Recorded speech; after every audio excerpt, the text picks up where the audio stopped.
আসসালামু আলাইকুম রহমতুল্লাহ। প্রিয় বন্ধুরা, সব ঘরে মানুষ বসবাস করতে পারে না।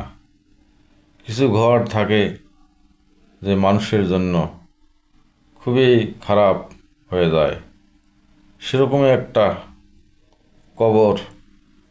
কবর কারো জন্য ভালো হয়ে যায়, আবার কারো জন্য খারাপ হয়ে যায়। তাই আমাদের চেষ্টা করতে হবে সেই ঘরে যাওয়ার আগেই ভালো কিছু আমল দুনিয়ার ভিতরে থেকে নিয়ে যেতে হবে। আর যদি আমরা খারাপ আমল নিয়ে যাই তাহলে আমাদের জন্য খুব ভয়ঙ্কর হবে, খারাপ হবে। আর যদি ভালো আমল নিয়ে যাই তাহলে আমাদের জীবনে অনেক ভালো কিছু হবে ইনশাল্লাহ। তাই আমরা সকলেই দুনিয়ার থাকা অবস্থায় ভালো কিছু আমল করে সেই জায়গায় যাওয়ার চেষ্টা করব ইনশাল্লাহ।